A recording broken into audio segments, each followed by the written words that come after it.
aduna nasana sana pamdana miron bathuktanaba second round chathadringida number 1 tawthokpa kawganu or condom upiyo nacha pokthog lambida turin pan hundom sing mapok khudingna koi namita nacha udabo oyo kaiginu nupasingna angang sembada darkar oribe sperm gi chang adu khap kapthuruk tevida ising low protein low karino mayam amapuna kapthuminarisi kari gi orazano pokhumsi kiningai masakni Chahi Taranipal Sudrivishing video si Yengbiyu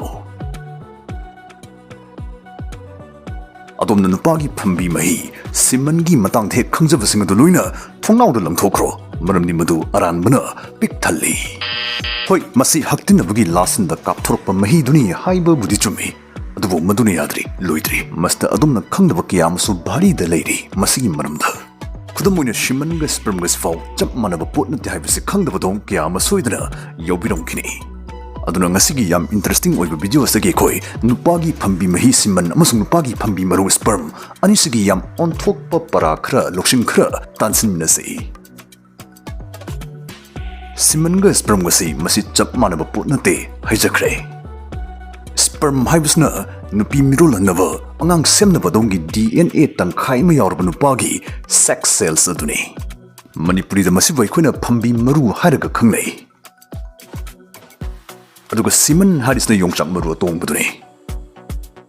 Aduga Simon Hadis the protein, lipids, at a Mahimanai Amadeduga, sperm sui auraba, mixer aduni. Nupagi mamit namakak pan bihing chabu dagi shimansi kapthrokpa matam maduda yauri isi mapungwina protein amadi shingni sida yauri ba sperm gi chang sidi chada suknagi amadagi manga phawgi changdani Nupagi khuchit amadi yauri ba sperm gi chang sna tit ujragasu masi masing thiruragadi sida yauri ba phambi marugi cell gi masing si million chani dagi chonga phawdi yawi imai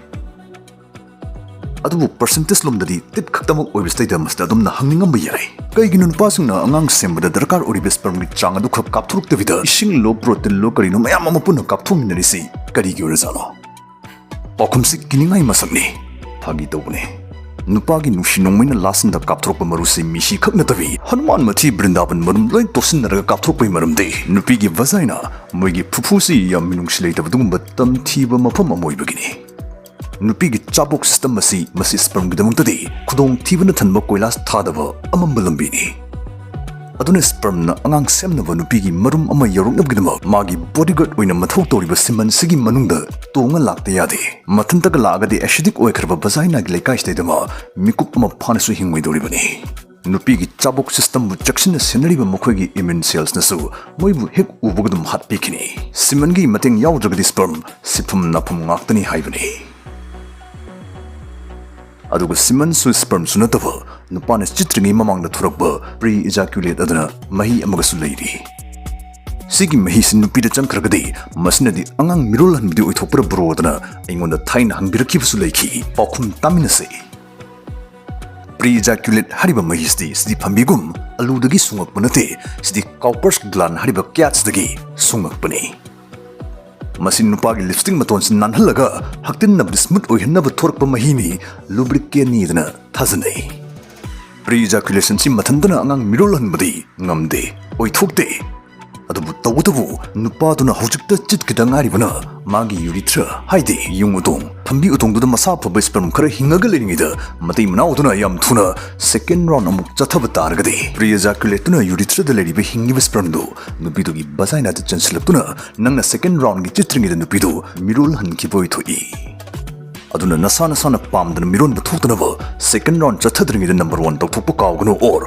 condom upiyo nacha pokthog lambida turin pan hundom sing mapok khudingna na koi namita nacha udabo oyo adude khoi adumna amukta hana taram kroidawa fact amamu khangminasai nupasing simans na dongi sperm do nupigi hakchang dagi khak protect tobi banate adum nasagi hakchang dagi sumana ngakpi senbiribani kaino haisibo se bhap tanaba haisarke nupagi alusi immunologically privileged side ne Haidi mosti aikui bulaina dinadagi ngakthok pinam lei bai khogi immune system stagi fau masa ngakthok chargalei karigidamag sperm bu kannabgidamag Nupagi hakchang di sperm si inklap chahi matang dagi khag sungba horokpani pokpada yorpanate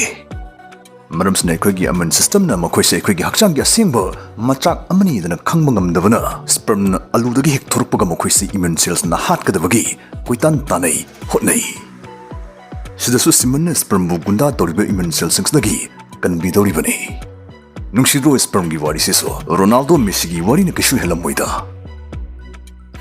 sperm gi yam interesting oiba fact amana mi amagi hakchang da sungaga atopa mi amagi hakchang da hingbu ngamba amata ngarba cell ni sperm si mana mi atopa amagi hakchang da hingmur kandani miron ba hainari si aduga adum ayambana amukta tarang khridoba yam hot oiba aikoi nupagi phambiga marilina ba surgery masulai vasectomy Kondom uptabi haktinaraga angang su yohan ba pamdaba singna tawgali sigi surgery si sigi operation asta tawrisi aludagi phambi thorak yung utong urethra da chansilakadaba vas deferens hariba tongsing si tokhai tokadoini tokhai thuan kibadai sperm si nupagi hakchangdagi mapan thora aroi aduga swai matangsta mayamna bhap tanadaba amalai mayamna khanai madudi nupa amana vasectomy operation si tawruragadi masi tawrur matungda masi haktinamada sungchit chila aroidra mangondagi mahi manai amata kapthora aroidra haibasi yam khangningi nope thadorakani simandi hanagi ga changchap manana dum thadorakani khena dori baibu maduda sperm di amata yora aroi aduga wafam amana vasectomy toroga haktinaragadi haktinabdagi sandok leina tinasing sandu aroi hainadi khanganu still adum sandokani launagani sperm gi wari su kuiman khre aduna masung from factory alu haigra hijukrak haigra sidam laksi nupi ama mirol hannabagi darkar oiba phambi chang adu puthokpada sungbada alu animak adum changbajala alu ani palamisi